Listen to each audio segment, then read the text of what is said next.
So the next speaker is Aran Nayebi from Stanford University. I guess I can read the title nice and slow. But it's measuring and modeling the weight dynamics of many synapses onto diverse cell types in vivo. Thank you. So I'd like to thank the organizers for inviting me to give a talk on some of our work.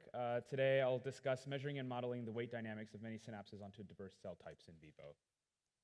Since the time of Cajal, the fundamental basis for learning and memory is thought to be mediated by experience-dependent changes in synaptic strength.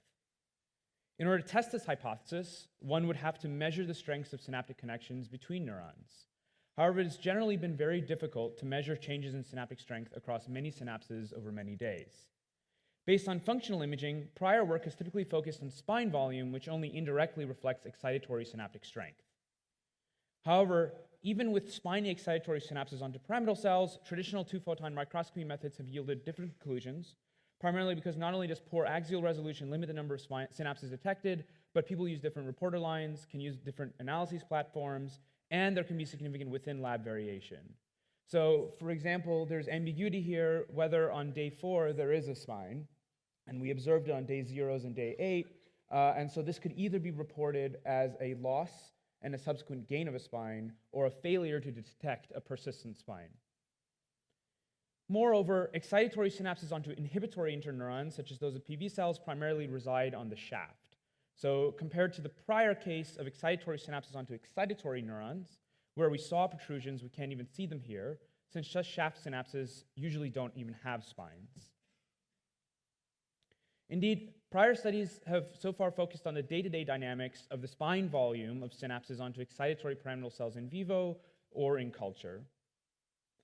Here, we will instead use the power of two-photon microscopy in transgenic mice to directly image naturally occurring expression levels of PSC95, a well-known molecular marker of synaptic strength. This will enable us to measure and model the in vivo dynamics of large populations of excitatory synapses onto diverse cell types across many days. So by the end of this talk, I'll present large-scale measurements of synaptic strength across diverse cell types in vivo, as well as provide a model and a framework to reason about the data. So I'll start by describing a strategy developed by our experimental collaborators to image populations of synapses onto both excitatory and inhibitory cortical cell types. To address the imaging issues I mentioned earlier, our collaborators invented a strategy called enabled, which allowed them to endogenously label PSC95. They image adult mouse barrel cortex via a cranial window, and by introducing Cree in specific cell types with driver lines and AAV viruses, the enabled strategy can yield cell type-specific labeling of PSC95 and morphology. So, for instance, on the right was the prior plot of the PV synapses with highlighted via TD tomato, and on the bottom is an example of the same one with labeled via PSC95. And so we can see that the PSC95 enabled strategy can more clearly identify the synapses than traditionally. So this raises two immediate questions. First, does this method mark functional synapses? And can we also reliably extract synaptic strength from these images? So to validate our labeling strategy, our collaborators measured currents evoked by individual synapses by patching the soma of the postsynaptic neuron and uncaging glutamate near specific image synapses on the dendritic shaft. So the colored circles in the first plot for both pyramidal and PV cells indicate uncaging sites. And the measured excitatory postsynaptic current at the soma in response to uncaged glutamate, which is shown in the middle, will constitute a ground truth as measurement of synaptic strength. Interestingly, there was a linear correlation for both cell types between the amplitude of the EPSC and the PSC95 fluorescence intensity across synapses. And furthermore, on the bottom plot, we see that there's a weaker correlation between PSC95 fluorescence and TD tomato. This correlation not only held for spiny synapses onto excitatory cells, but also the shaft synapses onto inhibitory cells, such as PV. And furthermore, as a negative control, uncaging glutamate on segments of the dendrite that lacked PSC95 resulted in little to no evoked current.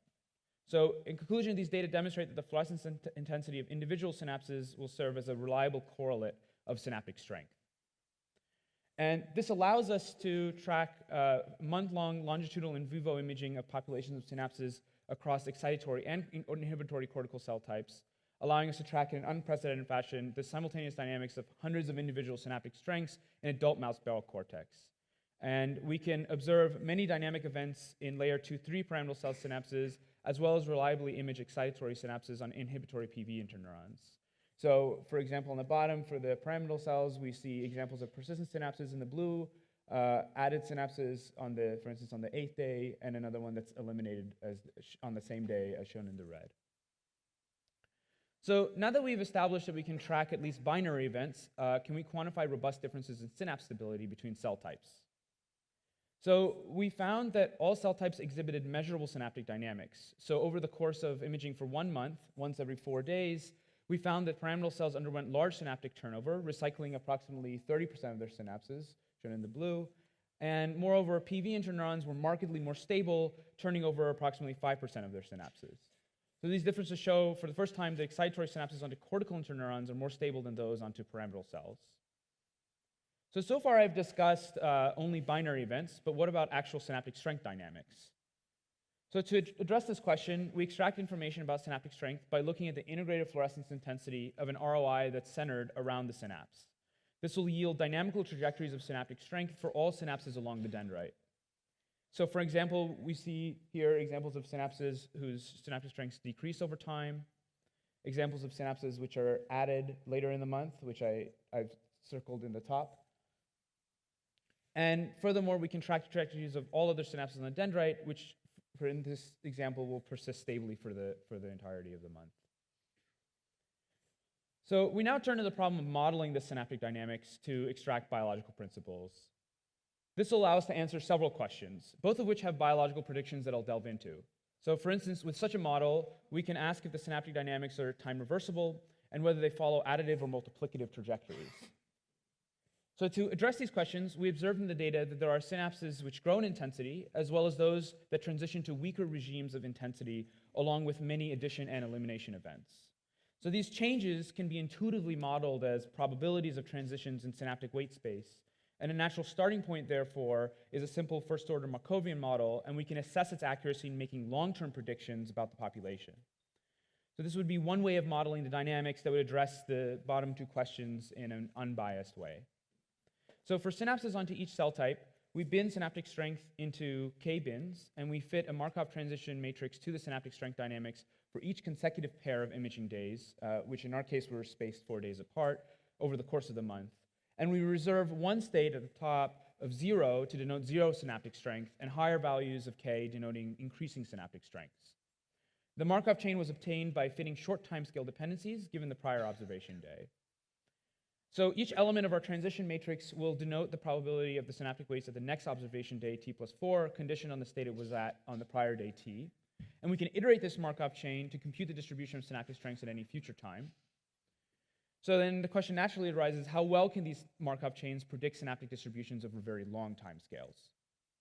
Well, over very long time scales, any initial synaptic configuration will settle into a stationary distribution, here denoted by pi, and our model accurately predicts this distribution. So to show this, we can measure the stationary distribution for both cell types, shown in the blue bars, and furthermore, we can compute the distribution from the Markov chain itself by computing the eigenvector with unit eigenvalue of the transition matrix, which is shown in orange.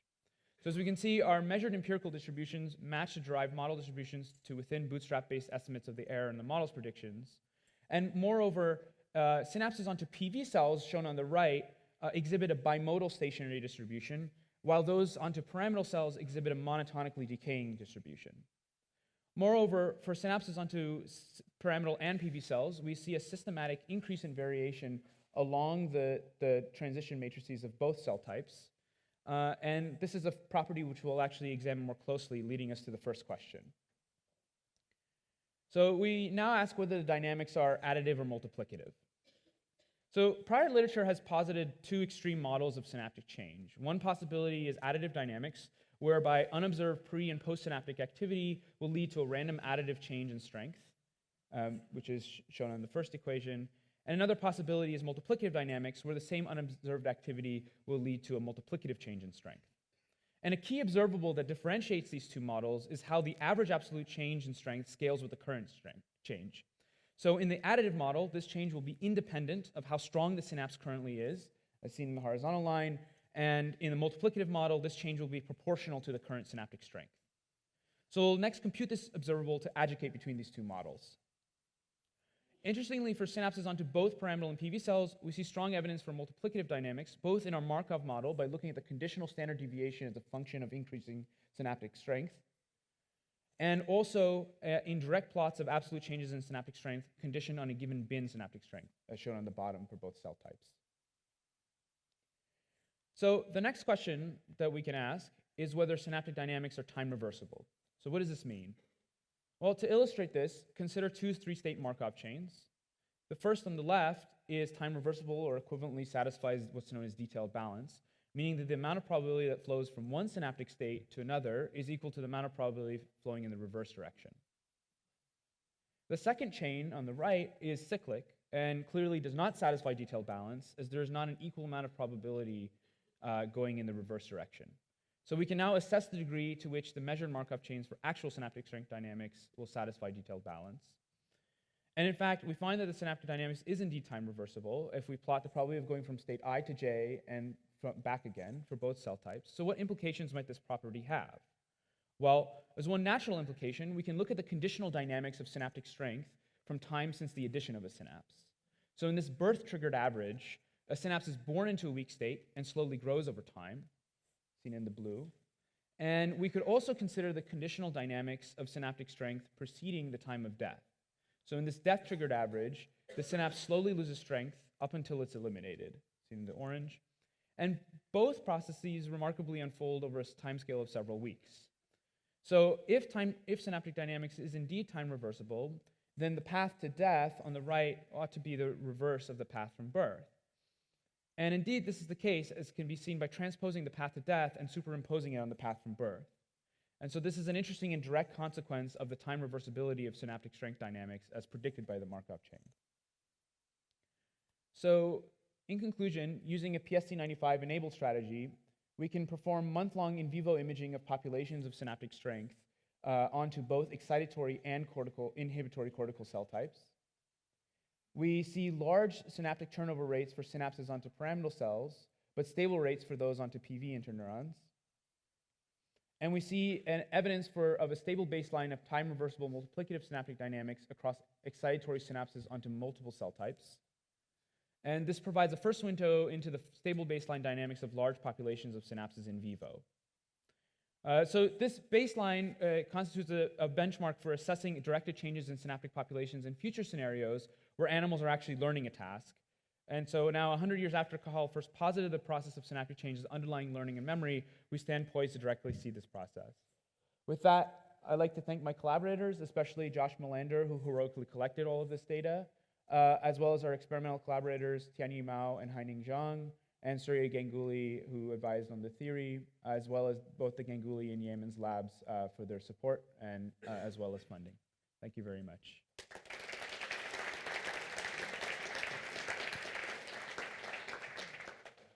We have time for a quick question. And maybe we can set up the next. Sure, yeah, let's, yeah. So how confident are you that the PSD95 tracking of synapses is reflecting synaptic strength? Is it like a direct mapping?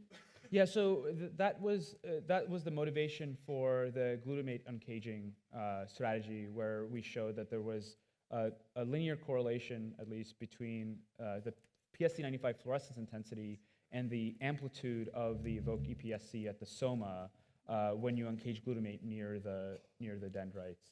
And that's sufficient? Is it sufficient to have just a linear correlation? Well, or how much would it hurt your theory, let's say, if it wasn't?